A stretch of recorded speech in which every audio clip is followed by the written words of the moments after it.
తాకట్లో ఉన్న బంగారాన్ని విడిపించి ఆ రోజున మార్కెట్ ధర కట్టి మిగిలిన డబ్బును మీకు అందిస్తుంది కొమ్మూరి గోల్డ్.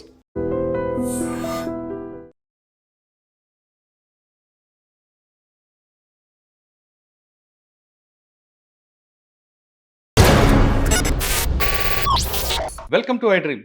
గతంలో గ్రామాల్లో ఉన్న పరిస్థితుల ప్రభావం లేదా కుల వివక్షకి వ్యతిరేకంగా పోరాటం చేయాలను, లేదా బడుగు బలహీన వర్గాలకి ముందంజ ఉండాలను, లేదా శ్రామిక దోపిడీని అరికట్టాలనో కొంతమంది యువకులు అడుగుబాటు పట్టారు.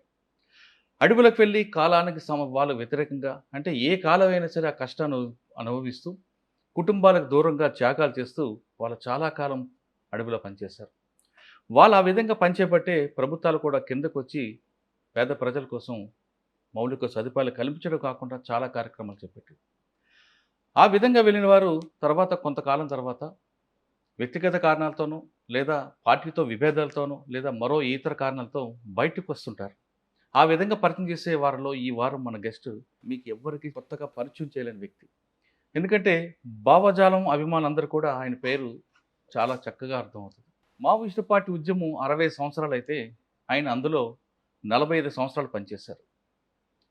ఆయన ఒక్కరే కాదు, వాళ్ళ అన్నయ్య కూడా పనిచేశారు. ఆయన పార్టీలోనే అమరుడయ్యారు. ప్రభుత్వం పిలుపు మేరకు మహారాష్ట్ర ముఖ్యమంత్రి గారి ముందు వచ్చి సరెండర్ అయ్యారు. ఆయనే ఈ వారం మన గెస్ట్. పేరు మల్లోజుల వేణుగోపాల్ గారు అలియాస్ సోనుదాదా. సోనుదాదా అనగానే మహారాష్ట్ర కాదు, బస్తర్, అబుజ్మఠ్ అన్ని ప్రాంతాల్లో అందరికీ, గిరిజనులందరికీ ఆయన ఒక దేవుడు. ఆయన దాదాపు 45 సంవత్సరాల పార్టీలో ఉండి ఇటీవల మహారాష్ట్రలో గచ్చిరౌలిలో మహారాష్ట్ర సీఎం గారు దేవేంద్ర ఫడ్నవీస్ గారి ముందు తుపాకులతో సహా వచ్చి సరెండర్ అయ్యారు. ఇక్కడ మహారాష్ట్ర ప్రభుత్వం వాళ్ళకి కావాల్సిన సదుపాయాలు కల్పిస్తూ పునరావాస కేంద్రాల్లో జాగ్రత్తగా చూసుకుంటుంది. ఆయన ఎందుకు పార్టీలో వెళ్ళారు, ఎందుకు వచ్చారు అనే విషయాన్ని అన్నని తెలుసుకుందాం. అన్న నమస్తే, మీకు స్వాగతం సుస్వాగతం. మీరు జనజీవన స్రవంతిని అన్నగానే జంగల్ నుండి మళ్ళీ మీరు బయట ప్రపంచంకి వచ్చారు. ఒక విధంగా చెప్పాలంటే జంగిల్ టు కాంక్రీట్ జంగిల్లోకి వచ్చారు. మీరు ఎందుకు వెళ్ళారు, ఎందుకు వచ్చారు అంటే, బ్రాహ్మణ కుటుంబంలో పుట్టిన మీరు, మడితో ఉన్న మీరు, శుభ్రంగా స్నానం చేయకుండా ఉండలేని మీరు ఎందుకు వెళ్ళారు? మీరే కాదు, మీ అన్నయ్య కూడా వెళ్ళారు. వెళ్ళి దాదాపు 45 సంవత్సరాల పార్టీలో పనిచేశారు.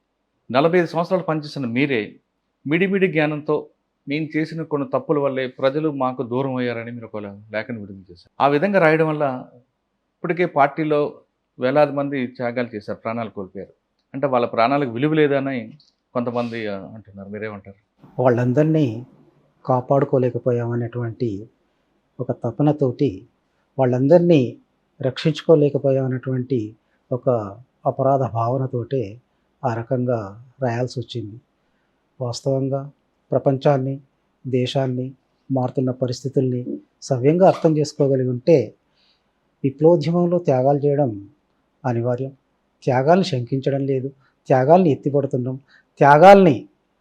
వాళ్ళ త్యాగాలు వృధా కాకూడదని చెప్పే మారుతున్న పరిస్థితులకు అనుకూలంగా మనము మారాలని చెప్పి ఆలోచించి ఆ రకంగా రాయడం జరిగింది. అంటే ఇంతకాలం, అంటే 45 సంవత్సరాల తర్వాత మీకు మెలకు వచ్చిందంటారా? అంటే ఇప్పటికే చాలా జరగాల్సిన నష్టం అంతా జరిగిపోయింది కదా. ఇంకా నష్టాలు జరగకూడదని, జరిగే నష్టాలు జరిగిపోయాయి. జరిగిన నష్టాల నుంచి గుణపాఠాలు తీసుకుందాం, మరిన్ని నష్టాలని అరికడదాం. మనం భవిష్యత్తులో ఇలాంటి నష్టాలకు అవకాశం లేకుండా ఉండడం కోసమే ఆ రకంగా రాయాల్సి వచ్చింది. మెలకువ ఎప్పుడయింది అనేటువంటి విషయానికి వస్తే, మెలకువ చాలా ముందే అయింది. పార్టీలో క్రమశిక్షణ సూత్రాలు ఉంటాయి. ఆ సూత్రాల ప్రకారం ఎవరైనా, ఈవెన్ ఇంక్లూడింగ్ జనరల్ సెక్రటరీ కూడా వాటికి అతీతులు గారు, వాటి ప్రకారం నడుచుకోవాల్సి వస్తుంది. నేను గత 20-22 సంవత్సరాల నుంచి పార్టీలో మారుతున్న పరిస్థితులు, మేము అవలంబిస్తున్న పద్ధతులు, వీటన్నిటి మీద చర్చిస్తూ నా అభిప్రాయాల్ని పార్టీ కమిటీ ముందు ఉంచుతూ వస్తున్నాను. అందులో భాగంగానే ఈ నిర్ణయం. మీరు ప్రభుత్వం ముందు రావాలనుకున్నది ఎప్పటి నుంచి ఈ ప్రక్రియ స్టార్ట్ అయింది? వాస్తవానికి ఈ రకంగా రావాలనేటువంటి విషయానికి వస్తే 2024 మధ్యలో, మీకు తెలుసు అనుకుంటా, మా సిఆర్బి మెంబర్ ఉదయ్, ఆయన, నేను సిఆర్బి ఇన్ఛార్జ్ను కాబట్టి నాకు ఉత్తరం రాస్తూ శాంతి వార్తలకు మళ్ళీ మనం ప్రయత్నం చేయకూడదా అనే ఒక ప్రశ్నను నా ముందుకు తీసుకొచ్చి, నేను నా తోటి సిఆర్బి మెంబర్స్ రాజుదాదా, కోసదాదా, రామ్దేర్ వీళ్ళ ముందు ఆ ప్రశ్న నుంచే వాళ్ళు మనం శాంతి వార్తలకు పోవాలంటే స్పష్టంగా తుపాకులు పట్టుకొని 2004లో లాగా శాంతి వార్తలకు వెళ్ళలేము. తుపాకులు దించితే తప్ప శాంతి వార్తకు అవకాశం లేదు అని రాజుదాదా చాలా స్పష్టంగా చెప్తే దాని అర్థం అదే. ఇది 2004 కాదు, 2024. కాబట్టి మనం ప్రభుత్వం ప్రకటిస్తున్న వైఖరి ఏదైతే ఉందో ఆ వైఖరి మీద మనం ముందు ఒక స్పష్టతకు వచ్చే వెళ్ళాలి అని చెప్పి నేను ఆయనతో మాట్లాడాను. ఆయన ఆ రకంగా తుపాకులు వదిలిపెట్టి వెళ్ళడం సరైనది కాదు అనేది తను మాట్లాడిండు. మిగతా ఇద్దరు సైలెంట్గా ఉండడంతో వాళ్ళ అభిప్రాయం కూడా అదే అయి ఉంటుందని చెప్పి నేను విత్డ్రా అయ్యాను. మళ్ళీ తర్వాత అదే అభిప్రాయాన్ని మా జనరల్ సెక్రటరీ బసవరాజు గారు, తర్వాత అక్కడే గణపతి గారు ఉన్నారు. వాళ్ళతో ఒక 15 రోజుల తర్వాత నేను కలుసుకున్నప్పుడు వాళ్ళ ముందు కూడా ఇదే అభిప్రాయాన్ని. అంటే ఇది ప్రక్రియ 2024లో స్టార్ట్ అయింది. 2024లో శాంతి చర్చలు చేయాలనేటువంటిది ఏదైతే ఆంధ్రప్రదేశ్, తెలంగాణ నుంచి ముందుకు వచ్చిందో మార్చిలో, దాని మీద కొన్ని మా పార్టీ వైపు నుంచి కూడా జనరల్ సెక్రటరీ ప్రత్యక్షంగా ప్రకటనలు విడుదల చేయడం. ఆ సమయం అంతా నేను ఇక్కడ లేను, నేను ఒరిస్సాలో ఉన్నా.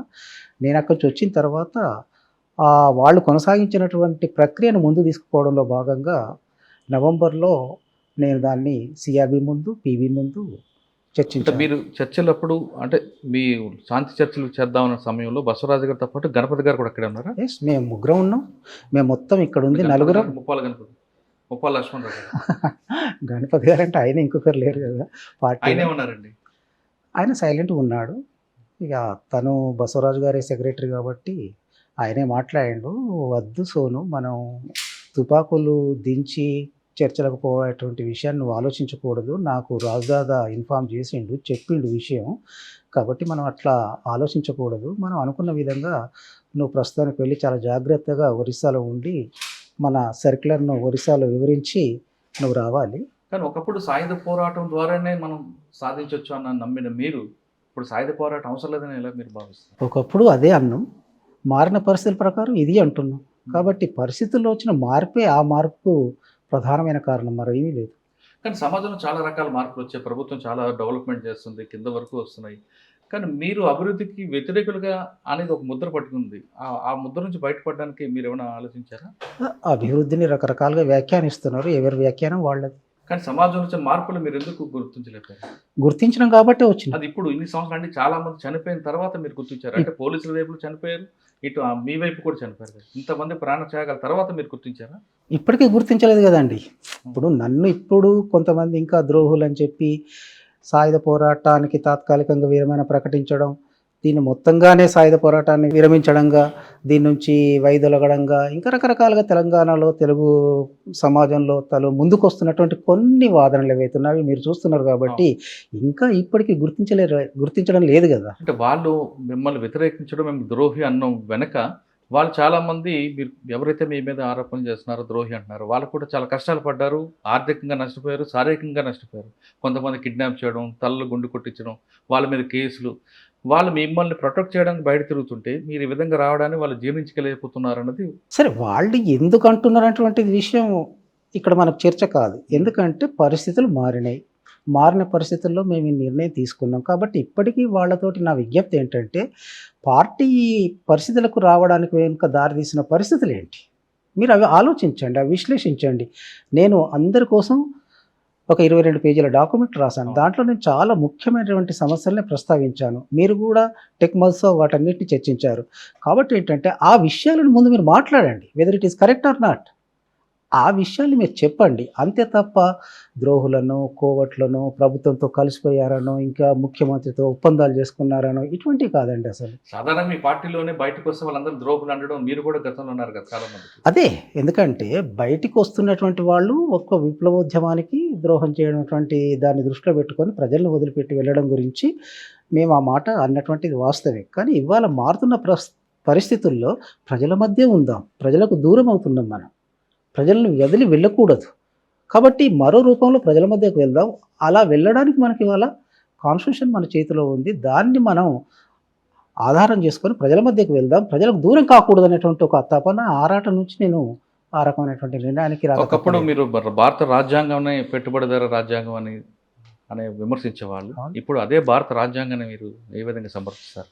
అవును, భారత రాజ్యాంగంలో పేర్కొన్నటువంటి అనేక విషయాలు ఉన్నాయి. వాటి అమలు కోసం, ఎందుకంటే భారత రాజ్యాంగం ప్రియాంబుల్ మీరు చూసిండ్రు, సోషలిస్టిక్ ప్యాటర్న్ ఆఫ్ సొసైటీ అని చెప్పి దాంట్లోనే చెప్పారు. కాబట్టి ఆ సోషలిస్టిక్ ప్యాటర్న్ సొసైటీ కావచ్చు, లేకపోతే ఇంకా అనేక విషయాలు ఉన్నాయి. కాబట్టి వాటిని మనం ప్రజా ఉద్యమం నిర్మిస్తే, ప్రజా గొంతుకతో మనం గొంతుకై మాట్లాడితే రాజ్యాంగాలు కూడా అనేక సవరణలు వస్తాయి. 42వ సవరణ ఎందుకు వచ్చింది? 73వ సవరణ ఎందుకు వచ్చింది? 2006లో ఫారెస్ట్ రైట్స్ యాక్ట్ ఎందుకు వచ్చింది? వీటన్నిటి వెనుక ప్రజా ఉద్యమాలే కారణం. కాబట్టి ప్రజా ఉద్యమాన్ని నిర్మించడం ద్వారా రాజ్యాంగాన్ని కూడా మార్చుకుంటే అవసరమైతే. మీరు గతంలో ఇక్కడున్న ఒక కంపెనీ కోసం జంగల్ జమీన్ అనే ఉద్యమం తీసుకొచ్చారు ఆ కంపెనీ వల్ల. కానీ మీరు బయటకు వచ్చాక అదే కంపెనీ మీకు బ్రాండ్ అంబాసిడర్ అనే పోస్ట్ ఇవ్వబోతుంది. మీరు దాన్ని ఏ విధంగా జీర్ణించుకుంటారు? ఒక్క ఆ కంపెనీ వాళ్ళే కాదండి, ఆ కంపెనీ వాళ్ళు నాకు ఇవ్వాలని చెప్పి వాళ్ళు అనుకున్నారు కావచ్చు, అది వాళ్ళ నిర్ణయం. తర్వాత కేంద్ర మంత్రి అఠవాలే ఇమ్మీడియట్గా మా పార్టీలో జైన్ గార్డెన్ చెప్పి ఒక పిలిపించిండు. అక్కడ మా రూపేష్ గారికి పవన్ కళ్యాణ్ గారు నమస్తే అన్న, లాల్ సలాం అన్న అని ఒక మెసేజ్ పెట్టి. కాబట్టి సమాజం నుంచి మేము బయటకు వచ్చిన తర్వాత చాలామంది మమ్మల్ని ఆహ్వానించడానికి, పిలవడానికి, వాళ్ళతో జాయిన్ చేసుకోవడానికి, వాళ్ళ ప్రయోజనాలు అయితే వాళ్ళు అనేకం చేస్తారు.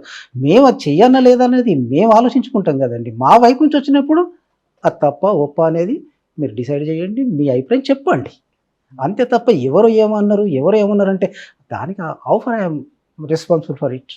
ఒకప్పుడు పార్టీలో రకరకాల స్థాయి నుంచి, అంటే కింద స్థాయి నుంచి మీరు పోలిట్ బ్యూరో స్థాయి వరకు వచ్చారు. అన్ని దశలో చూశారు. మీకు మాట్లాడే హక్కు ఉంది. పార్టీలో జరుగుతున్న లోపాలు మీరు పై వాళ్ళతో కూడా దీన్ని మాట్లాడి చర్చ చేస్తున్న అధికారం ఉంది. ఆ పార్టీలో ఆ లిబర్టీ కనిపిస్తుంది. కానీ పార్టీలో ఎక్కడ అన్యాయం జరుగుతుంది, ప్రజలకి పార్టీకి ఎందుకు దూరం అవుతుంది అనే విషయాన్ని మీరు ఎందుకు ఇన్ని సంవత్సరాల వరకు చర్చించలేపారు 2024 వరకు? పార్టీలో మాట్లాడే స్వేచ్ఛ ఉంటుందని చెప్పి మీరు సరిగ్గా చెప్పగలిగారు. పార్టీలో నాకే కాదు, ప్రతి కార్యకర్తకు మా కాన్స్టిట్యూషన్ ప్రకారం ఎవరమైనా కానీ మేము మాట్లాడవచ్చు, మాట్లాడాలి మారుతున్న పరిస్థితుల మీద. దాంతోపాటే కేంద్రీకృత ప్రజాస్వామ్యం అనేటువంటి ఒక సూత్రాన్ని మేము పాటించాల్సి ఉంటుంది. అందుకోసం మేము ఎవరైనా కానివ్వండి, ఒక కార్యకర్త నుంచి జనరల్ సెక్రటరీ వరకు దానికి అతీతులు ఎవరు కారండి. కాబట్టి నేను 2003 నుంచి మారుతున్న పరిస్థితులు, చేస్తున్న పొరపాట్లు, వీటన్నిటి మీద చర్చిస్తూ వచ్చాను. ఇంతకుముందే మీకు చెప్పినట్టుగా కామ్రేడ్ ఉదయ్ శాంతి చర్చల కోసం ఒక ప్రస్తావన, ఒక అభిప్రాయం నా ముందుకు తెచ్చినప్పుడు కూడా నేను పీబీ కామ్రేడ్స్తో చర్చించాలని చెప్పాను, మీకు సిఆర్బీ కామ్రేడ్స్తో చెప్పాను. కాబట్టి వాళ్ళు మళ్ళీ మెజార్టీ ఉన్నారు కాబట్టి నన్ను సీసీలో నిర్ణయించుకున్న విధంగా, ఒరిస్సాకు వెళ్ళాలని నిర్ణయించుకున్న విధంగా వాళ్ళ మెజార్టీ కట్టుబడిని వెళ్ళిపోయాను. నేను శాంతి వార్తలను లేదా ఇంకోట అని చెప్పి నేను ఆనాడు ఈ నిర్ణయంతో బయటికి రాలేదు. బ్రాహ్మణ కుటుంబంలో పుట్టిన మీరు, స్నానం చేయకుండా వంట చేయని పరిస్థితుల్లో ఉన్న మీరు ఈ భావాజాలం తీసుకోవడం ఏంటి, ఇందులో ఈ అడుగులు వేయడం ఏంటి? అంటే మీ అన్నయ్య గారిని చూసి వచ్చారు. మీ అన్నగారు కూడా అంతే కదా, ఒక గిరిజన యువతను తీసుకొచ్చి ఊరిలో వంట చేయించడం. అంటే కులం అన్నది ఎవరికి కాదు, సరిసమానం అనేది ఒక కొత్త వరవడిని తీసుకొచ్చారు. ఆయన బాటలో వచ్చారా, లేదు మీకు ఏమైనా ప్రభావితం చేసే సంఘటనలు జరిగాయి? ప్రత్యేకించి మీరు అన్నట్టుగా బ్రాహ్మణ కుటుంబము, మడిగట్టుకొని వంటలు చేయడం, ఇవన్నీ కుటుంబంలో ఉన్నటువంటి. కానీ ఇవన్నిటికీ మా అన్నయ్య కంటే కూడా ఎక్కువగా మా నాన్నగారు, ఆయనే ఫ్రీడమ్ ఫైటర్, తర్వాత ఆయనే రేషనలిస్ట్, చాలా ప్రోగ్రెసివ్ ఉండేవారు. తను వీటన్నిటినీ కాదని చెప్పి ఆయన ఫ్రీడమ్ మూమెంట్లో అయ్యాడు. కాబట్టి కుటుంబంలో కూడా మాతో చాలా ఒక ఫ్రెండ్గా మాతో చాలా విషయాలు చర్చిస్తూ ఉండేవాడు. అటువంటి కుటుంబంలో పుట్టిన నేను ఈ మడిగట్టడం కానివ్వండి, లేదా ఇంకా భగవంతుని పూజించడం కానివ్వండి, అవన్నీ అమ్మ వ్యవహారాలు. నాన్నగారు మమ్మల్ని చాలా ఫ్రీగా వదిలారు. ఏదైనా కానీ తను లైబ్రరీ నుంచి గోనగన్నారెడ్డి గారి పుస్తకాలు, మిగతా పుస్తకాలు, ప్రేమ్చంద్ నవలలు తను చదువుతుందన్నీ తీసుకొచ్చి ఇంటి దగ్గర పెడితే మేము చదివేవాళ్ళం. వాళ్ళతోటి మేము ప్రభావితం, ఆ నవలల ద్వారా మేము ప్రభావితం అనేటువంటిది ఉంది. ఆ క్రమంలో మీకు తెలంగాణలో ఉన్నటువంటి ఫ్యూడల్ అట్రాసిటీస్ ఏంటి అనేటువంటివి మీకు చాలా చక్కగా తెలుసు. కాబట్టి ఆ భూస్వామ్య దోపిడీ విధానాలు, అణిచివేత, ఇవి ఏవైతే ఉన్నాయో వీటితోటి మేము ప్రభావితమైన. కాబట్టి ఆ క్రమంలో మా అన్నయ్య కూడా ఈ ఉద్యమానికి నాయకత్వం వహిస్తూ విద్యార్థి సంఘం నిర్మాణంలో ఆయనే భాగస్వాములు కావడంతో తెలంగాణలో కానివ్వండి, మిగతా ఆంధ్రప్రదేశ్లో కానివ్వండి, రాడికల్ విద్యార్థి సంఘం యొక్క ప్రభావం ఎంత తీవ్రంగా ఉందో మీకు తెలుసు. అందులో నేను సభ్యుడయ్యాను. అందులో నేను మా ప్రాంతంలో నాయకత్వం వహించాను. ఆ క్రమంలో నేను ఒక విప్లవకారుడిగా రూపాంతరం చెందాను. కానీ సాధారణంగా మీరు పుట్టిన కులంలో రోజుకి 2 సార్లు కనీసం 2 సార్లు స్నానం చేయాలి అని ఒక నిబంధనతో నిబంధనతో ఉంటారు. కానీ మీరు అడవిలోకి వచ్చాక అవన్నీ సాధ్యం కావు కదా! మరి దాన్ని ఎలాగ మీరు పరిస్థితులకు అనుకూలంగా ఉండడమే ఒక విప్లవకారుడి లక్షణం. నాకు ఇదే కావాలి, నాకు అదే కావాలని మేమెప్పుడూ కోరుకోలేదు. కోరుకుంటది. సంభవం సాధ్యం కూడా కాదు. అందుకోసం ఏంటంటే, నేను ఇంటి దగ్గర ఏమున్నా, నేను ఇంటి దగ్గర కనీసం కోడిగుడ్డు కూడా తినేవాడిని కాదు. కానీ అడవిలోకి వచ్చిన తర్వాత, ప్రజల మధ్య పనిచేస్తున్నప్పుడు, ఉత్తర గడ్చరోలికి వచ్చినప్పుడు పాములు సైతం తిన్నాం. ఆ! అది నాగుబామ లేకపోతే ఇంకో జేరుగొడ్డ ఏదటువంటిది కాకుండా ప్రజలు ఏం తీసుకొచ్చిండ్రు వాళ్ళు తింటున్నది పరమాన్నంలో మాకు పెడుతున్నప్పుడు వాటిని అన్నిటిని తీసుకోవడమే మా విధి. మా ప్రజల్ని గౌరవించడం, ఆకలి తీర్చుకోవడం. కానీ మీరు రాసిన 22 పేజీల లెటర్‌లో నేను కులం కాబట్టి, ఆ కులం కాబట్టి స్నానం చేస్తున్నానని కొంతమంది నన్ను అపహాస్యం చేశారన్నది వాస్తవాన్ని? ఎందుకంటే ఇవన్నీ సాధారణంగా జరుగుతుంటాయి. ఎందుకంటే ఒక ఫ్రెండ్లీగా ఉన్నటువంటి వాతావరణంలో దాన్నే ప్రధానం చేసుకున్నటువంటిది కాదు. కానీ కొంతమంది చూపులు ఉంటుంటాయి.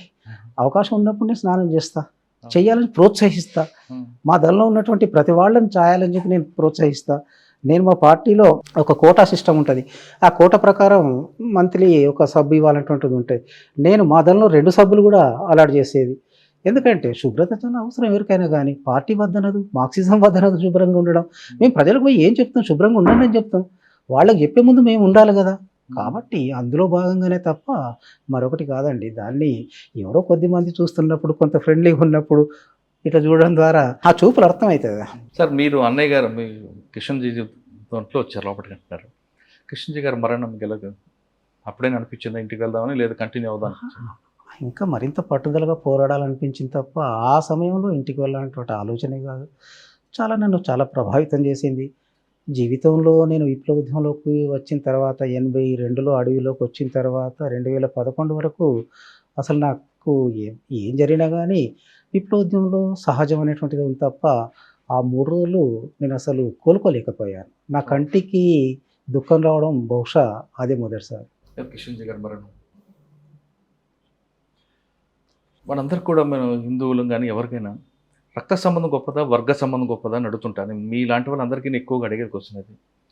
రక్త సంబంధం గొప్పదా, వర్గ సంబంధం గొప్పదా? మీకు అదే క్వశ్చన్ అడుగుతున్నామో చెప్పండి. 2 వేరు కాదండి. ఎందుకంటే రక్త సంబంధం, వర్గ సంబంధం అనేటువంటిది బొమ్మ బొరుస లాంటివి. ఎందుకంటే మేము ఆ వర్గం నుంచి వచ్చినాం. మాది కూడా ఒక పీడిత వర్గమే. పీడకులు అని చెప్పి కేవలం కొద్ది మందిని మాత్రమే 0.11% మాత్రమే ఉన్నారండి. 99% పీడితులండి దేశంలో. కాబట్టి ఆ వర్గం కోసం కాబట్టి మేము వచ్చినాం. అందులో రక్త సంబంధమైన, వర్గ సంబంధమైన మాలాంటి వాళ్ళకైతే ఒకటే. అందుకోసం దాన్ని విడదీసి చూడాల్సినటువంటి అవసరం లేదు. ఒక సందర్భంలో, ప్రత్యేకమైన సందర్భంలో మార్క్స్ కమ్యూనిస్ట్ ప్రణాళికలో ఆ విషయాన్ని పేర్కొన్నాడండి. ఎందుకంటే ఒక వర్గం కోసం పనిచేస్తున్నప్పుడు ఆ వర్గానికి పని చేయకుండా నిరోధించే రక్త సంబంధమే అయితే మనం తీర్చుకోవాల్సి వస్తుంది. కానీ మనకు జన్మనిచ్చిన తల్లిదండ్రులు ఒంటరిగా వాళ్ళు చేసి వాళ్ళ రోడ్డు మీద పెట్టి మనం ప్రజల కోసం వెళ్ళడం అనేది ఎంతవరకు కరెక్ట్ అంటారు? అంటే వాళ్ళకి ఒక చివరి దశ వచ్చాక నాకు కొడుకున్నాడు, ఆ కొడుకు దగ్గర ఉండాలి అని ఆ తల్లికి కోరుకుంటుంది కదా, తండ్రికి కోరుకుంటుంది కదా. అది తీర్చే బాధ్యత మనకు ఉంటుందా? వాళ్ళ దగ్గర ఉండాలి, వాళ్ళతో కలిసి ఉండాలి. కాకపోతే ఉండనిస్తే కదా. సమస్య ఎక్కడండి? ఇప్పుడు వాళ్లకు దూరం అయిపోయి నిన్ననే ఇక్కడి నుంచి నేను ఇంటర్వ్యూ నుంచి వెళ్ళిన మా అక్క చనిపోయిందనే వార్త వచ్చిందండి. కాబట్టి ఎవరమైనా కానీ అమ్మతో, నాన్నతో, బంధువులతో, మిత్రులతో గడపాలని ఉంటుంది, వాళ్ళతో ఉండాలని ఉంటుంది. కాకపోతే మేము ఎంచుకున్నటువంటి విప్లవ మార్గం ఏతుందో ఈ మార్గం ఇక్కడ ఉన్నటువంటి రాజ్యానికి వ్యతిరేకమైంది. కాబట్టి రాజ్యం యొక్క దీనికి గురి కాకుండా ఉండడం కోసమే అట్లుంటున్నాం తప్ప నిరంతరం మా గుండెల్లో మీరందరూ ఉంటారు. అక్కడున్న ప్రజల్లోనే అమ్మా నాన్న చూసుకుంటారు. విధి లేదు, తప్పదు. నిజానికి వాళ్ళు అంతకంటే గొప్పగా కూడా చూస్తున్నారు, మమ్మల్ని ఆదరిస్తున్నారు, కాపాడుకుంటున్నారు, మా కోసం ప్రాణాలు ఇస్తున్నారు. వాళ్ళు నిజంగా చూడండి, ఇప్పుడు ఎవరైనా వచ్చి మమ్మల్ని కలవాలా, కుటుంబీకులను ఎవరైనా కలవాలనుకుంటే తర్వాత మాకేమైనా అవుతుందా అనే ఆందోళన వాళ్ళ నుంచి వ్యక్తం అవుతుంటుంది. నా తోబుట్టువులు కానివ్వండి, బంధువులు కానివ్వండి, ఈవెన్ నేను బయటకు వచ్చిన తర్వాత చాలా కాలం వరకు ఫోన్ చేయడానికి భయపడరండి. అదే మరి నేను ఇంతకాలం పనిచేసిన ప్రజలు భయపడలేదు. అంటే మీకు ఒక అవకాశం ఉంది, ప్రజల్లో మీ అమ్మా నాన్నగారు చూసుకుంటారు. కానీ మీకు జన్మనిచ్చిన తల్లిదండ్రులకి లేరు కదా. మీరు నా కొడుకు ఎక్కడో అడవులు ఉన్నాడు అని చూస్తారు తప్ప మీరు రాక కోసం వాళ్ళు పాపం చివరి దశ వరకు ఉంటుంటారు. కొంతమంది కొడుకు మాట వినాలని తహతలాడుతుంటారు. మరి అందులో వాళ్ళకి మా అమ్మ కూడా ఉన్నారు. మీ అమ్మగారు ఉన్నారు. అవును ఇప్పటికీ అజ్ఞాతంలో ఉన్న చాలా మంది తల్లిదండ్రులు కుటుంబాలు బయటకు చూస్తుంటారు. వాళ్ళు ఎప్పుడు వస్తారా ఎప్పుడు వస్తారా? అవును. తిప్పిరి తిరుపతి గారి అన్నగారి కూతురు నేను బయటకు వచ్చిన తర్వాత నాతో ఫోన్లో మాట్లాడింది. మా పెదనాన్నకి ఈ విషయాలన్నీ తెలుసా అని చెప్పి తిప్పిరి తిరుపతి గారి అన్నగారి కూతురు నాతో మాట్లాడింది. తెలుసమ్మా అని చెప్పి నేను ఆమెతో చాలాసేపు మాట్లాడాను. వాళ్ళందరూ రావాలని చెప్పి మేము కూడా కోరుకుంటున్నాం, వాళ్ళ మధ్యన ఉండాలని చెప్పి కోరుకుంటున్నాం. కేవలం పరిస్థితులండి, వాళ్ళకు కానివ్వండి మాకు కానివ్వండి మధ్యలో ఒక బ్యారికేడ్ లాగా ఉన్నటువంటి పరిస్థితులు.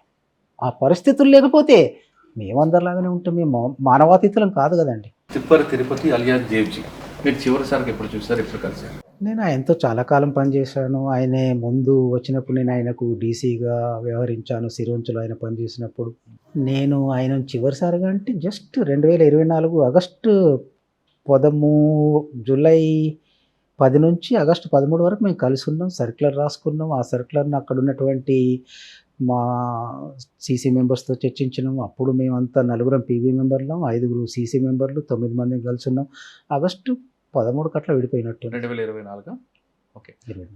అప్పుడే చర్చలు వచ్చిందా మనం బయటకు వెళ్దాం అనే విషయాన్ని? అప్పుడు రాలేదండి. ఎందుకంటే మేము ఒక సర్క్యులర్ను కొత్త రాసుకున్నాం. దాంట్లో మా లోపాలన్నీ ఇప్పుడు నేను 22 పేజీల్లో పేర్కొన్న లోపాలన్నీ ఆ సర్క్యులర్ ఆధారంగానే పేర్కొన్నానండి. అంటే అప్పటికి బసవరాజన్ సార్ కూడా ఉన్నారు.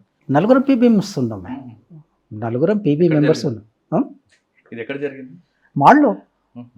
అదే మా బేస్గా మేము ఫీల్ అవుతూ వస్తున్నాం కాబట్టి మాడ్లోనే మా మీటింగ్లన్నీ మేజర్గా మాడ్లోనే జరుగుతాయి. మాడ్లోనే ఆ మీటింగ్ కూడా జరిగింది. దేవ్జీ వ్యతిరేకించారా సమర్థించారా? దేనికండి? బయటికి వెళ్దాం అప్పుడు రాలేదు కదా చర్చ, ఆ సందర్భంగా రాలేదు.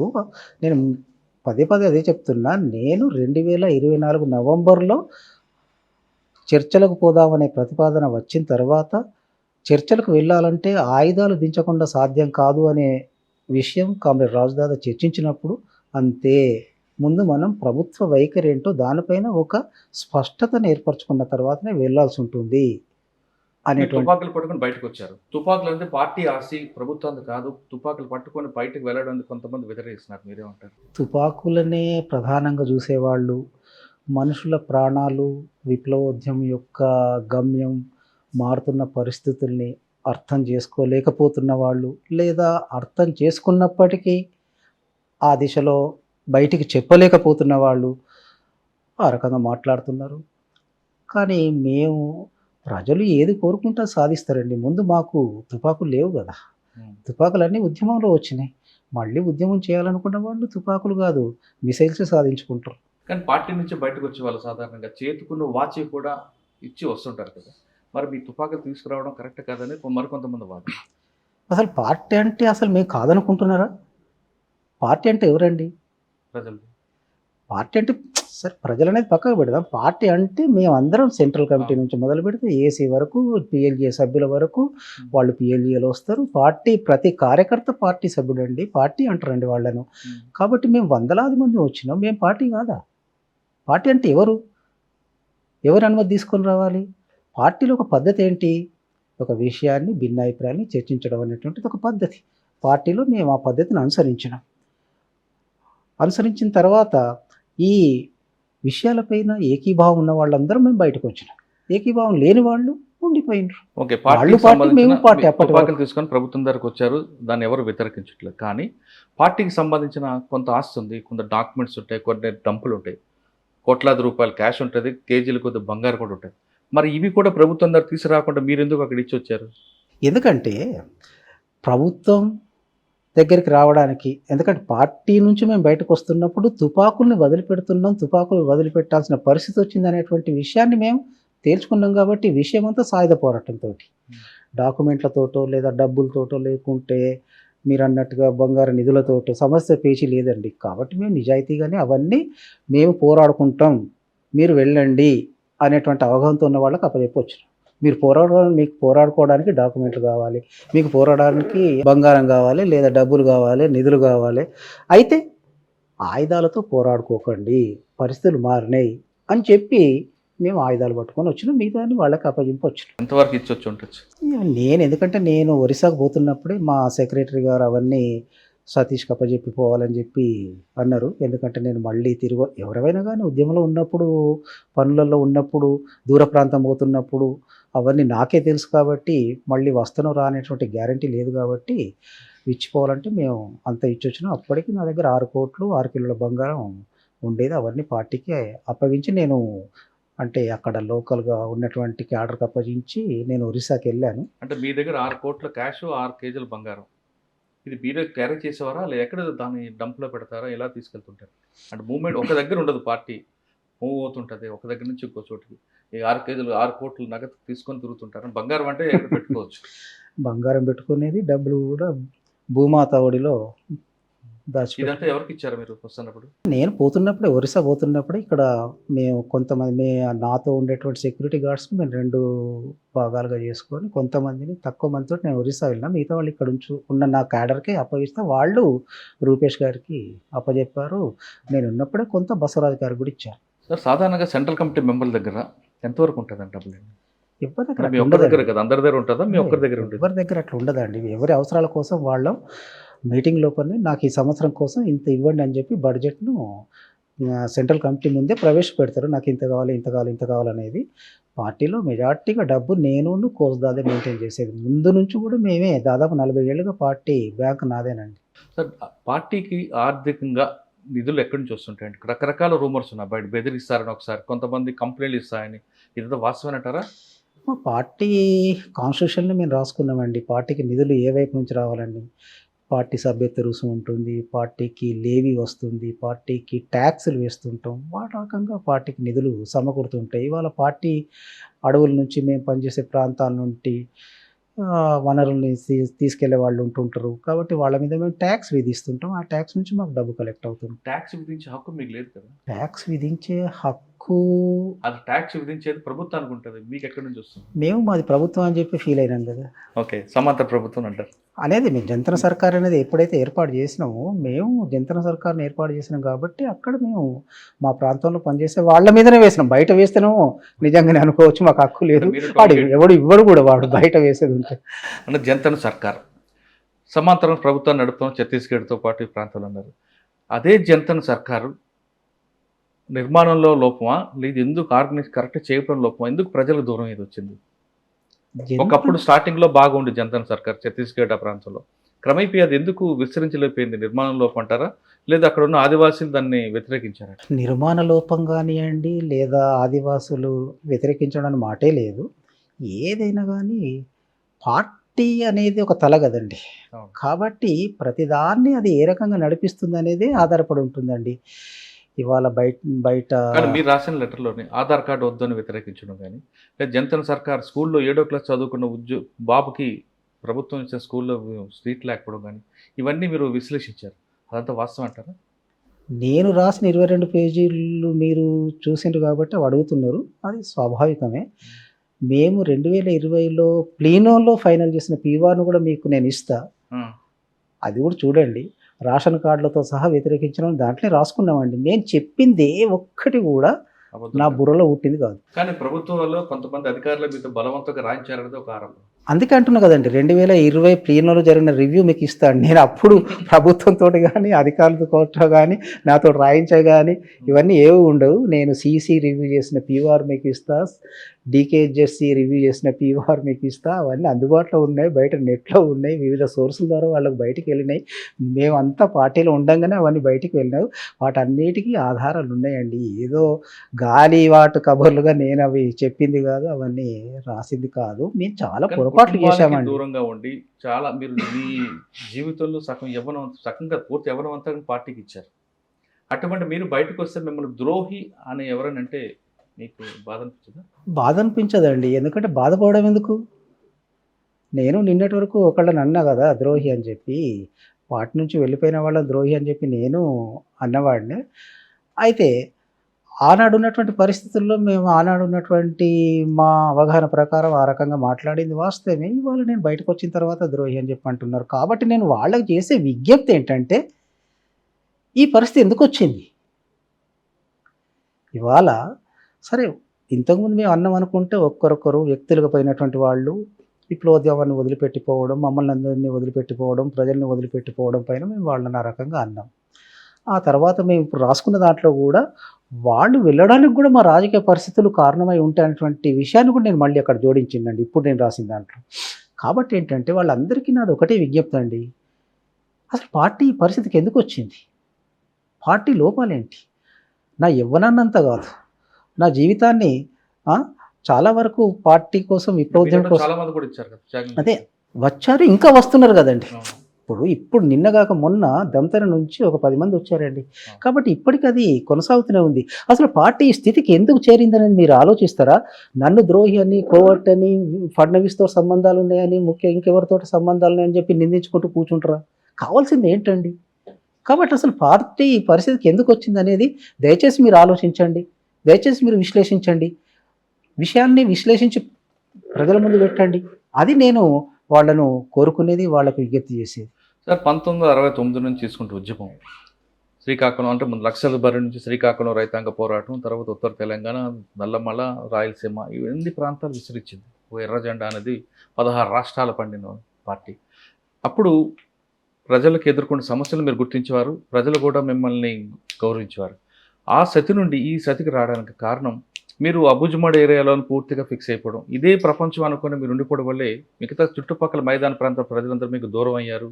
ప్లస్ ఇక్కడ జరుగుతున్న సమస్యలను పక్కన పెట్టి కేవలం ఆదివాసీలే మీకు ప్రాణం అంటూ ఉండబట్టి ఈ పరిస్థితి వచ్చిందన్నది. అవన్నీ పైకి కనపడుతున్నటువంటి విషయాలండి, కానీ వాస్తవంగా అంతరంగికంగా జరుగుతున్నటువంటి పరిణామాలు, విషయాలు, చర్చలు వేరండి. ఎందుకంటే మీకు ఒక ఉదాహరణ చెప్తానండి. తెలంగాణ నుంచి బలగాలను ఎప్పుడు రిక్రూట్ చేసుకున్నాం మేము? వెనక్కి ఎప్పుడు పిలుచుకున్నాం? డీకేకు. డీకే అన్నాడు ఒక రేర్ ఏరియాగా ఉంది కాబట్టి మేము తెలంగాణ నుంచి బలగాలను ఎప్పుడు వెనక్కి తీసుకున్నాం? 2003లో. మాధవ్ అమరత్వంతో 2005లో ఆంధ్రప్రదేశ్ అంతా మొత్తం దెబ్బతినిపోయింది. ఆ తర్వాత వస్తే ఉత్తర ఛత్తీస్గఢ్లో 2005 నాటికే దెబ్బతినిపోయింది. బెంగాల్లో కిషన్జీ అమరత్వంతో 2011లో దెబ్బతినిపోయింది. ఎంఎంసీలో స్టాగ్నేషన్కు 99, 2000 నాటికే స్టాగ్నేషన్కి వచ్చేసింది. కాబట్టి ఒక్కొక్క ప్రాంతాన్ని విడిగా విశ్లేషించుకుంటే పరిస్థితి ఏంటి అనేటువంటిది అర్థమవుతుంది. అంతే తప్ప కేవలం దండకారణే కాకుండా చుట్టుపక్కల ప్రాంతాలు ఏం జరుగుతుందో కూడా విశ్లేషించుకుంటున్నారు. సీసీ అదే చేస్తుంది కదండి. సీసీ పని మొత్తం దేశవ్యాప్తంగా ఉన్నటువంటి పరిస్థితి ఏంటి, దేశవ్యాప్తంగా మన ఉద్యమం ఏ స్థితిలో ఉంది, ఏ రకంగా ఉన్నటువంటి విషయాన్ని విశ్లేషిస్తుంది సీసీ. మరి అందుకు అనుగుణంగా ఎందుకు మార్పులు చేయలేకపోయింది? ఎందుకు కింద వరకు క్యాడర్ని డెవలప్ చేయలేకపోయింది? క్యాడర్ అదే అంటండి, క్యాడర్ని డెవలప్ చేయడం అనేటువంటి విషయానికి వచ్చేది ఉంటే ఫస్ట్ మనం తీసుకున్న టాస్క్ ఏంటి? బలాబలాలను విశ్లేషించుకోవడం, దానిపై ఆధారపడి ఉంటుంది. కాబట్టి మేము అనుసరించిన పద్ధతులు నేను ప్రధానంగా చెప్తుంది 2000 తర్వాత నుంచి, పిఎల్జీ ఏర్పడిన తర్వాత నుంచి మేము సైనిక కర్తవ్యాలపైన ప్రధానంగా ఫోకస్ చేసినాం, సైనిక కర్తవ్యాలపైన మేము ప్రధానంగా కేంద్రీకరించినాం. అది మేము చేసిన తప్పిదామని చెప్పి నేను చెప్తున్నా కదండి. అంటే ఒకప్పుడు పార్టీ ఐడియాలజీ దగ్గర ముందుకు వెళ్ళిన పార్టీ, చాలామంది చదువుకున్న వారు వచ్చిన పార్టీ క్రమేపీ తగ్గిపోవడం ఒకటి. 2 మావోయిస్టు పార్టీ, నక్సల్స్ పార్టీ అంటే కేవలం తుపాకీతో ఫైట్ చేయడం వరకే పరిమితం అయిందన్నది, దాడులు, ప్రతిదాడి దీనికే అవుతుంది తప్ప మిగతా దాన్ని ముందుకు వెళ్ళలేదనేది బయట అనుకుంటారు. బయట అంటున్నారని కాదండి, చాలామంది నిజంగా జస్ట్ నాకు ఆ సందర్భం గుర్తులేదు, కానీ హరగోపాల్ గారు కూడా 2018-19లో ఒక వేదికపై మాట్లాడండి. గతంలో చాలా సమస్యలు తీసుకునేది వీళ్ళు, ఇప్పుడు కేవలం మిలిటరీ పైన ఏదో అంబేద్కర్ గారే ముందు ఏదో మాట్లాడిన సందర్భంలో చెబుతూ ఆయన అన్నారండి. ఇంకా కొన్ని వ్యాసాలలో టంకశాల అశోక్ గారు, మిగతా వాళ్ళు కూడా రాస్తున్నటువంటి సందర్భాలు ఉన్నాయి. చాలామంది మమ్మల్ని మీరు గాడి తప్పుతున్నారని చెప్పి విప్లవ క్యాంపును, విప్లవ శిబిరాన్ని, వాళ్ళకు తోచిన సలహాలు, తర్వాత అభిప్రాయాలు వాళ్ళు వ్యక్తం చేస్తున్నటువంటి సందర్భాలను మేము అపహాస్యం చేస్తూ వచ్చాను తప్ప వాటి నుంచి నేర్చుకునే ప్రయత్నం చేయలేదండి. మీరు అంటున్నది కరెక్ట్. ఇప్పుడు నేను 22 పేజీల డాక్యుమెంట్లో అదే రాశానండి. మాకు సాయుధ క్యాడర్ తప్ప పార్టీ లేదు ప్రజల్లో. రహస్య పార్టీ ఏదైతే ఉండాలో అది లేదండి. అది నేను చేసిన మిస్టేక్. సార్ చాలామంది జనజీవన స్రవంతిలోకి వచ్చామంటుంటారు. చాలా అంటే మీరు అన్నారే లేదు కానీ కొంతమంది అంటుంటారు. మరి అడవిలో ఉన్న ఆదివాసుల జనం కదా ఆ రకంగా. ఎందుకంటే ఇప్పుడు మనం ఏ రకంగా వ్యాఖ్యానించుకుంటాం అనేది ఉందండి. ఎందుకంటే ఒక పరిమితమైనటువంటి ప్రజలకే కేవలం ఆదివాసులు భారతదేశ జనాభాలో 8.4% ఉన్నారు. అందులో మేము ఈ ఆదివాసుల్లో అంటే కూడా కేవలం మళ్ళీ రోడ్ సైడ్ గ్రామాలలో లేము, పట్టణాలలో లేము, అడవులకు మూల ప్రాంతాలకే మేము పరిమితం ఉన్నాం. కాబట్టి చాలా చిన్న ప్రాంతాల్లో ఉన్నటువంటి ప్రజలకే మేము పరిమితం ఉన్నాం. కాబట్టి విశాల ప్రజల్లోకి వెళుదాం, అనేక సెక్షన్ల మధ్యలోకి వెళుదాం, మనం స్వయంకృత అపరాధాలతోటి మనం ఇక్కడికి పరిమితమైనాం. కాబట్టి వీటి నుంచి బయటపడడానికి మనం విశాల ప్రజల్లోకి వెళ్ళడానికి కొత్త మార్గాలను అన్వేషిస్తామని చెప్పేదే నేను చెప్తున్నటువంటి. వాళ్ళు ప్రజలు కాదు, వీళ్ళే ప్రజలు, ఆ రకమైన డిమార్కేషన్ అది సరైనది కాదు. సార్ మీరు వచ్చిన తర్వాత వరుసగా పార్టీకి నష్టాలు జరుగుతూనే ఉన్నాయండి. అంటే మీ ద్వారా కాకపోయినా ఏదో రకంగా గవర్నమెంట్ చూస్తుంది. ఆపరేషన్ కగార్ అనేది కూడా మార్చ్ 31 క్లోజ్ చేస్తుంది. దీని తర్వాత పార్టీ ఉంటుందంటారా? ఎందుకంటే పార్టీ ఉంటుందా ఉండదా అనేటువంటిది, ఎందుకంటే మేము ముఖ్యంగా సాయుధ కేడర్లు ఎవరైతే ఉన్నారో సాయుధ కేడర్లు క్రమంగా మేము చేస్తున్నటువంటి తప్పులతోటి, మేము మా అంచనాలు, మా విశ్లేషణలు, మేము తీసుకుంటున్న ఎత్తుగడలతోటి దెబ్బతింటూ వస్తున్నాం. ఆ క్రమంలో కగార్ స్టార్ట్ అయింది. కగార్ అటువంటిది కూడా అది అధికారికంగా వచ్చిన పేరులాగా నాకైతే ఎక్కడ చదివింది లేదు. అది మొదటిసారి మీడియా నుంచే మేము విన్నటువంటిది. ఆ పేరు కూడా 2024 జనవరిలో తెలుగు మీడియానే, మళ్ళీ అది కూడా అక్కడి నుంచే వచ్చింది, మేము చూసింది. కాబట్టి సరే, పేరు ఏదైనప్పటికీ కూడా పెద్ద ఎత్తున దాడి జరుగుతుంది. దీంట్లో మేము చాలా నష్టాలు పోతున్నాం. నేను రాకముందు నష్టపోయినాం, మేము వచ్చిన తర్వాత నష్టపోతున్నాం. అంటే నేను రాకముందే బసవరాజు గారు అమరులయ్యారు, కాబట్టి ఆ తర్వాత కూడా జరుగుతున్నాయి. ఇప్పటికీ నేను ఇప్పుడు వచ్చే ముందు కూడా ఒక వీడియో చూసొచ్చాను. దాంట్లో పౌరకుల నాయకులు ఎవరో వారు దీని మీద విశ్లేషిస్తూ మాట్లాడుతున్నారు. కాబట్టి అది కొనసాగుతుందండి. అందుకోసం ఏంటంటే పార్టీ లేకుండా సైన్యం నిలబడడం కానీ, సైన్యం ఉండడం కానీ సాధ్యం కాదండి. కానీ పార్టీలో మిలిటరీకి సంబంధించిన వరకు హిడ్మా ఎన్కౌంటర్, తర్వాత బసరా ఇంకొక వ్యక్తి ఉంటారు, ఆయన కూడా లొంగిపోవడం, అరెస్ట్ అవడం, ఇవన్నీ కూడా పార్టీకి మిలిటరీకి దెబ్బ కొడుతుందా కొట్టదా? ఎందుకంటే ముందే చాలా దెబ్బతినిపోయినాం కదండి. ఎందుకంటే పార్టీలో జనరల్ సెక్రటరీ అమరుడు కావడం అనేది చాలా పెద్ద తీవ్రమైనటువంటి ఎవరు నష్టం. ఊహించారంటే అవుతుంది అలాగని? నేనైతే ఊహించిందండి. ఆయనతో అన్నాను నేను నవంబర్ 18 నాడు కలిసినప్పుడు ఆయనతో, మమ్మల్ని అందరినీ మనం అనుకున్న విధంగా వెళ్ళాలని చెప్పి అంటున్నావు దాదా, మరి నువ్వెక్కడ ఉంటావు? నీకు ఇక్కడ అసలు గ్యారంటీ ఏముంది? ఇక్కడ ఉండలేం కదా. మమ్మల్ని అందరినీ, నన్ను ఒరిస్సా పొమ్మంటున్నావు, దేవుజీని దక్షిణ బస్తర పొమ్మంటున్నావు, రాజధాని కోజధాని బయటకు వెళ్ళి బతకాలని చెప్పి అంటున్నావు. ఇటువంటి పరిస్థితుల్లో అసలు నువ్వెక్కడ ఉంటావు? నువ్వు ఉండలేవు కదా అంటే, ఇక ఉండాలి కదా ఎవరో మనం. నేను చాలా చిన్న టీం తోటి, ఒక 9 మందితోటి ఇదే ప్రాంతంలో సమన్వయంలో ఉంటానని చెప్పి చెప్పాడండి. ఇది ఏ ఒక్క నష్టం కూడా అనూహ్యమైంది కాదు. 2024 కగార్ స్టార్ట్ అయిన తర్వాతనే మా సర్కిల్లో మీరు చూడండి, ప్రతి దాంట్లో మేము నిలబడలేము, ఉండలేము అనేటువంటి. కొంతమంది మీలాంటి వాళ్ళు ప్రభుత్వంతో, రాజ్యంతో పోరాటం కన్నా ప్రజాస్వామ్యబద్ధంగా ప్రజలకు సేవ చేద్దాం మీరు వస్తున్నారు. కొంతమంది దేవ్జీ లాంటి వారు కానీ మరికొంతమంది ఇంకా పార్టీలో ఉండిపోవడానికి ప్రధాన కారణం నమ్ముకున్న సిద్ధాంతాన్ని బయటకు వెళ్తే అందరూ ముఖం చూపించలేక నమ్ముకున్న సిద్ధాంతం కోసం ఉండిపోయారు, అక్కడే అమరులు అవ్వడానికి కొంతమంది ఉంటున్నారు అనేది వాస్తవం. ఇక చెప్పలేమండి, ఎందుకంటే అందరి మధ్యన చర్చ జరిగింది. ఇప్పుడు నిన్న కాక మొన్న పడకల స్వామి ఆయన ఎన్కౌంటర్లో చనిపోయిన విషయం మీకు తెలుసు. ఆయనతో నేను బయటికి వచ్చడానికి ముందు 3 నెలలు ఆయనతోటే గడిపానండి.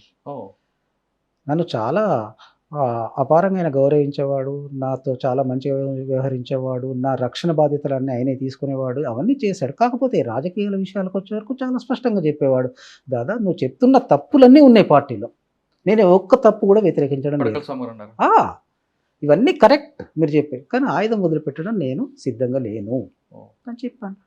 కాబట్టి ఇంతకాలం పనిచేసిన తర్వాత బయటకు వచ్చాక మిమ్మల్ని కూడా చంపాలని కొంతమంది. చంపాలని కొంతమంది కాదు, ప్రభాకరే. మేము బయటకు వస్తున్నప్పుడు మా ఒక టీం వాళ్ళకి తారసపడ్డది, దాంట్లో నుంచి 6 తీసుకెళ్ళిండు బలవంతంగా. కాబట్టి అది చవన్ అక్కడ చంపుకోవడం పార్టీ సిద్ధాంతం.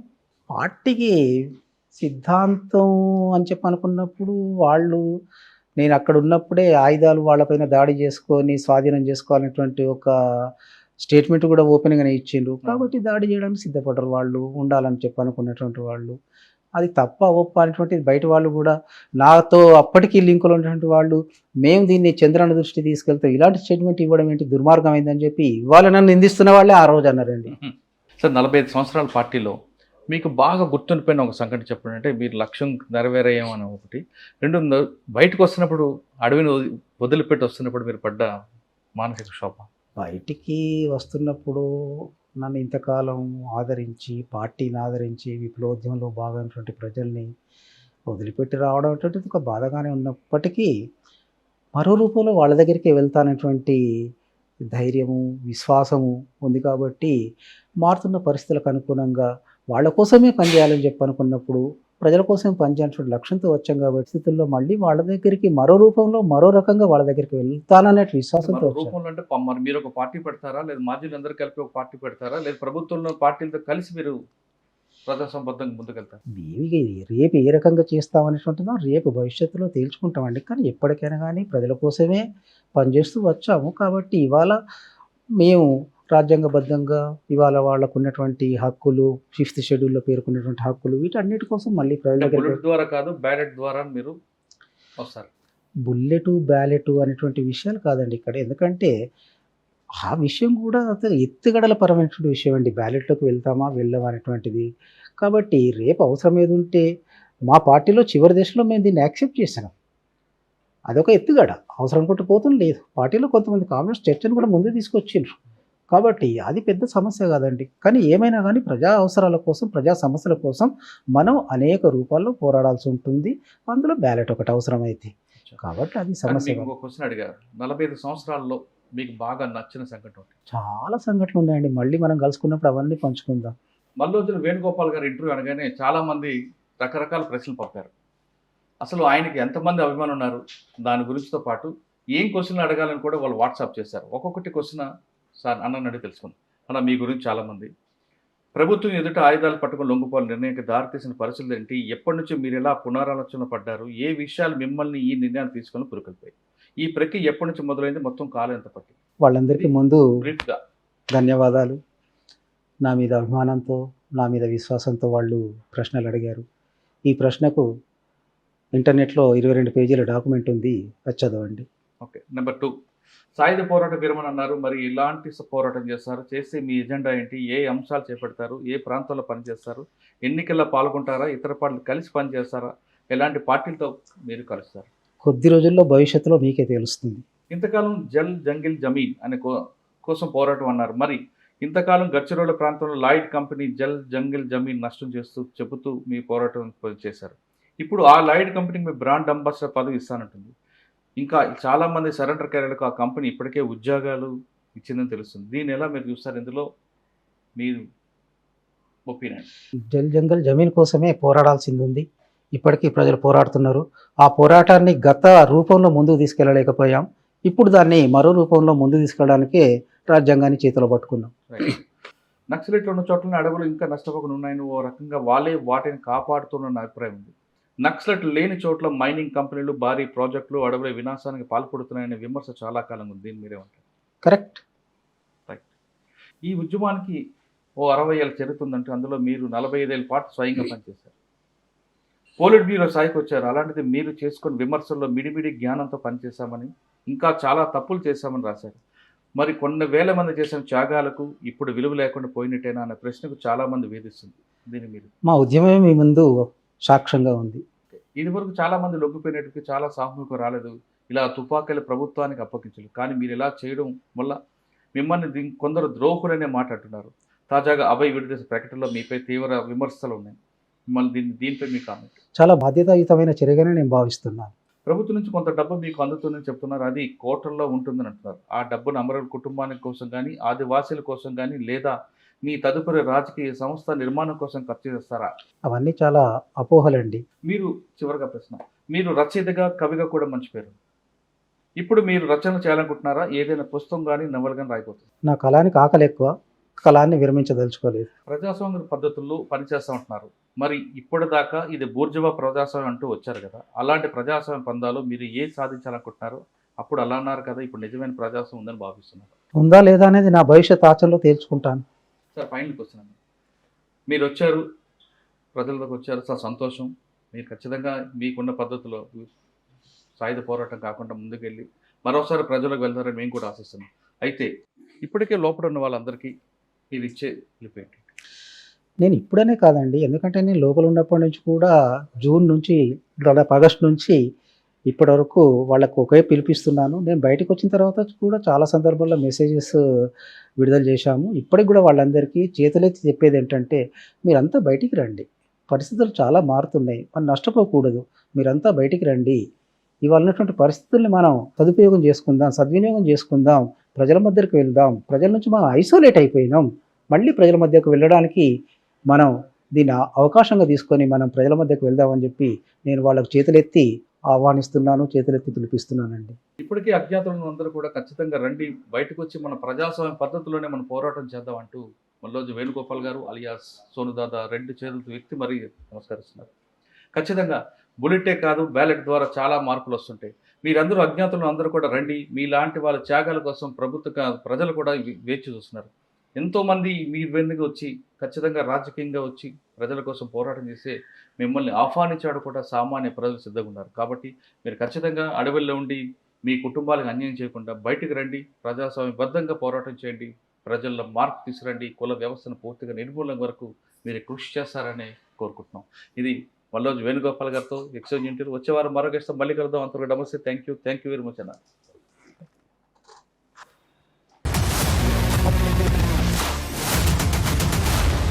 iDreams, this police diaries is something very, very valuable towards that.